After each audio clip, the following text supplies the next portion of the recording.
Remakes. Remakes everywhere. 2025 is overflowing with them, and it feels like the frequency of remakes and reboots have been growing exponentially. This year we have How to Train Your Dragon, Lilo and Stitch, Wolfman, Snow White, Fantastic Four, Superman, Frankenstein, The Running Man, I Know What You Did Last Summer, The Naked Gun, Animal Farm, The Stranger Chapter 2, The Amateur, The Smurfs Movie, Highest to Lowest, The Roses, The Toxic Avenger, Dracula, Love Tale, Anaconda, The Wedding Banquet.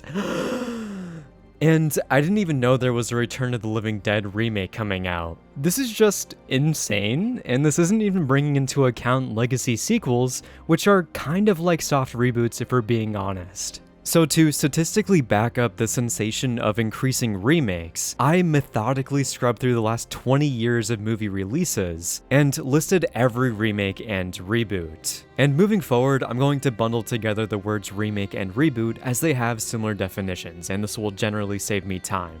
So I'll be using them interchangeably moving forward. To quickly explain this graph, the red sections include remade popular IPs and classics, and the blue sections contain more obscure drama and comedy movies you probably didn't know were remakes. To discuss some of the takeaways from actually sitting down and gathering this data is that, surprisingly, there are quite a bit of remakes in the 2000s, but primarily in obscure movies. We can also see the trend line is decreasing for those types of remakes, while popular franchises and classics are being remade more often.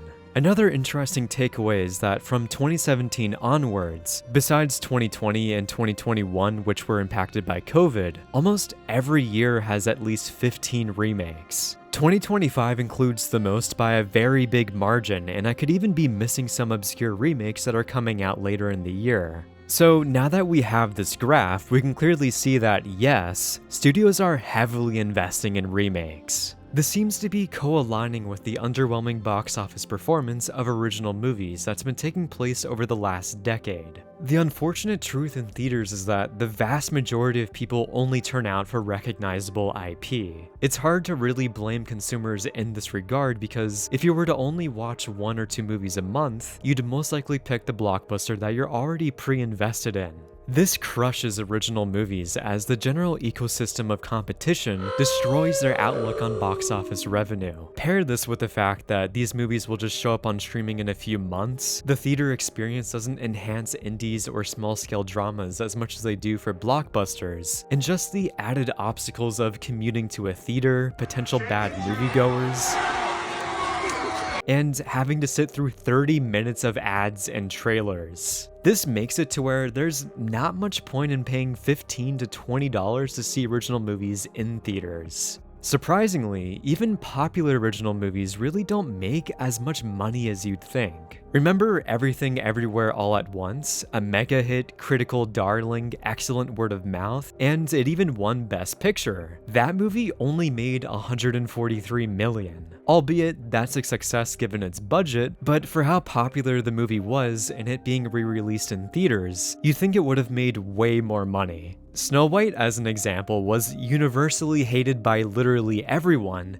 and still made more money than that. Let's even take a recent example of Sinners, a massive cultural hit that everyone was gushing about. I asked all of my friends how much they think it made, and they generally said about $600 million. That movie made $364, and I was shocked by that number given how massive of a sensation it was. Then we have Thunderbolts, a movie that had a pretty lukewarm turnout for audience interest, and that still made more money than the most popular original movie of the year. So this is clearly pointing out that even on the low end for remakes, reboots, and also franchise sequels, they make more or close to the best cases for original movies. Like, let's do a little experiment. All of these original movies or Lilo and Stitch. I'll even throw in Sinners to sweeten the pot, and I'm not rigging this as I was genuinely running out of original movies to include from the first half of the year. So 20 original movies versus 1 remake. Lilo and Stitch, as of writing this video, has made $977 million, while everything on the left,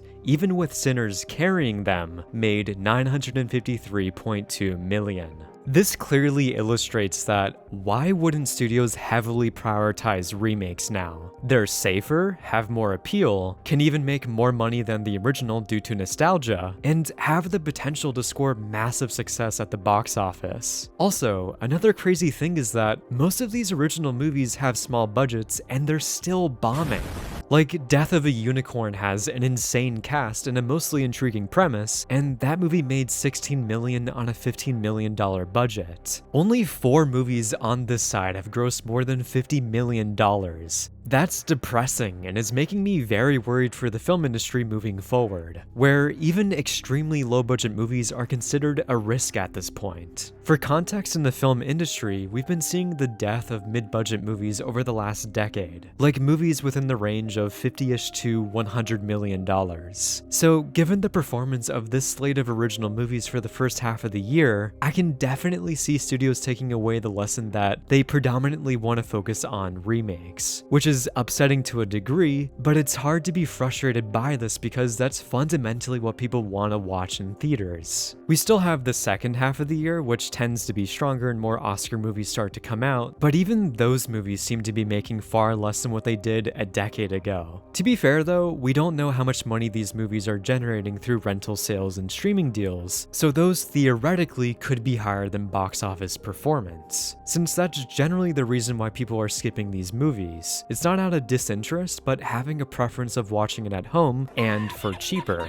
So to sum up the section of the video about why remakes are on the uptrend is that they generally make way more money, the risk associated with making remakes is small depending on the budget, and the general culture of people prioritizing seeing blockbusters/remakes. So for the second half of this video, I want to touch on what makes a remake good or bad, because I feel the general discourse surrounding remakes is extremely negative when they can be great under certain circumstances. This mostly depends on the intentions of the executives and creatives going in. Has the advancement in technology created new opportunities? How has the movie aged and should it be modernized? Does the director's unique style imbue the story with newfound originality? And was the original actually good to begin with? And does a remake have the potential to better the story? I'd love to see this philosophy applied especially with movies that have interesting premises that ultimately were made very poorly, were underwhelming, or maybe the technology wasn't at where it needed to be to effectively tell the story. Some examples are Legion, Priest, The Dark Tower, Speed Racer, Aragon, Underworld.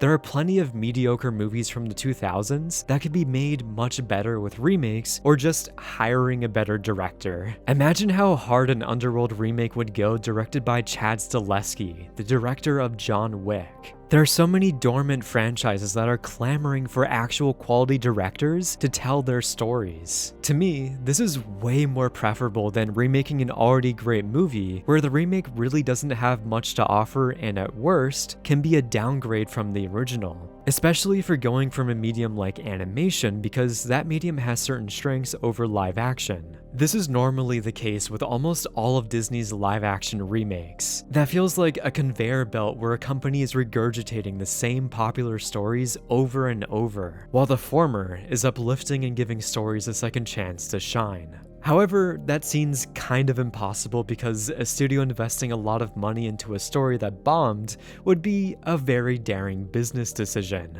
But a lot of the time, it feels like execs are very out of touch and rarely understand why their movies actually bomb or succeed even. Which, since we're kind of on the topic of executives, this goes into the other aspect of the intentions of why a remake is being made in the first place. If that answer is money, then we're essentially cooked right out of the gate. That then means that a studio is forcing the movie to be made, and they aren't getting a director to pitch the story with actual passion, but instead, out of desperation to land a massive payday. That and a lot of these movies are basically controlled by the studios, so most of the creative decisions are further fueled with the motivation of optimizing how much money the film can make. Most of the good examples of remakes are directors hungry to retell a story that they love, primarily because they want to better the story and add their own creative spin to the property. Batman is a major example for both Christopher Nolan and Matt Reeves, and I'm also very excited to finally see a rendition of Resident Evil made by a competent director named Zach Kreger, who did Barbarian and wrote and directed the upcoming Weapons, which looks really good. Frankenstein from Guillermo del Toro will also be interesting, but I'd be lying if I said I'm not tired of that particular story. Hopefully though, he'll be able to invigorate that played out tale with his unique take. So fundamentally, I'm immediately not interested in a remake if a studio is forcing it to happen, which basically applies to every Disney remake. It's a boardroom of executives who are creating these movies. Like, I'm honestly shocked that they haven't remade The Incredibles into live action yet.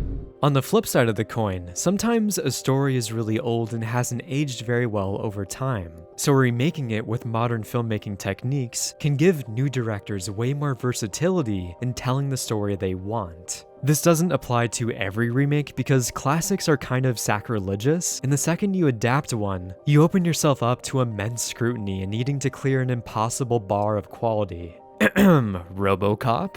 But for older movies that aren't crazily iconic, say like 3:10 to Yuma or True Grit, remaking them with today's filmmaking toolset can lead to something significantly more cinematic, thus elevating the story and unlocking this newfound potential, along with making these stories more appealing to a younger demographic. If we're being real, a lot of you watching this probably don't like watching old black and white movies, not because of story quality, but because a lot of the filmmaking techniques are static, are more stage play-like, and have the slower overall pace. There's a lot of factors that go into that, which would be going very off topic, but most modern movies don't resemble that at all, so it may be a shock for people trying to watch older movies. So when some of those are remade, you may not realize that you were watching a remake and were just engrossed in how good the story was. That should be the thesis of remakes. Not taking something that's already popular and doing it exactly the same, but modernizing older hidden gems. This kind of goes hand in hand with the next point, where our technology in regards to CGI primarily is constantly getting better. Like, the whole bad CGI discourse feels overblown considering that CGI has been getting exponentially better through the years. It just depends on how much time and resources executives are giving to their movies. But given that we've essentially mastered everything, like with water, face replacements, explosions, full CG characters, the possibilities for remaking older movies that didn't have access to this tech is insane. Those janky production aspects are now guaranteed to look much better, or not guaranteed, but more likely to look better. This basically allows any film that was previously not adaptable to now be adaptable, along with probably being cheaper than before. The only limitation is the skill of the director now. So you can make an argument that not having the limitations from before has made some filmmakers lazy and doesn't force them into creative problem solving, but I'd counter that with, if the filmmaker actually knows what they're doing, then blending practical and visual effects can lead to a better film.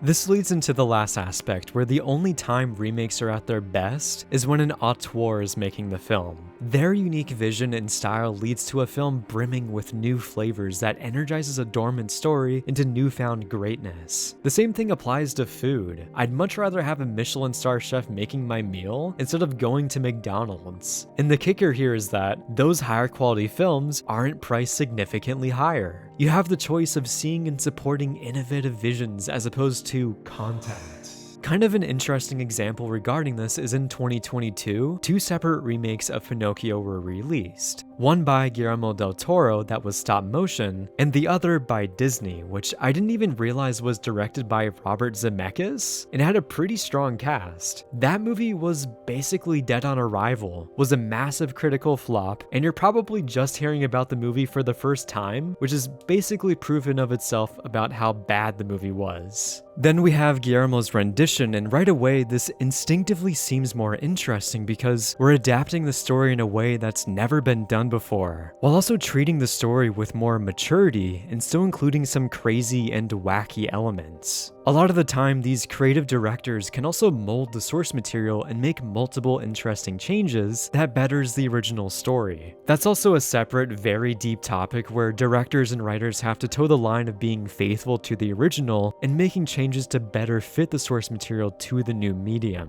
When that works out, it's great, but it can very quickly go haywire, as tampering with the core DNA of a story can have adverse effects in other parts of it. Lastly, I want to point out an example of a remake that essentially ticks all of these boxes, and that's Dune. This is the third adaptation, and Denis went to Warner Bros. With a pitch to remake this story, which they were naturally apprehensive about. The only way he was able to land this gig was by having a crazy portfolio of critical hits, basically removing a lot of the risk. So the intention of the studio in this case was greenlighting someone else's passion project in the hopes of creating a new franchise. CGI is far better than the 80s, which is when David Lynch adapted the story, and looking back at the effects for that film makes it seem pretty comical. It would have been impossible having someone ride a dune sandworm in the past without it looking really janky.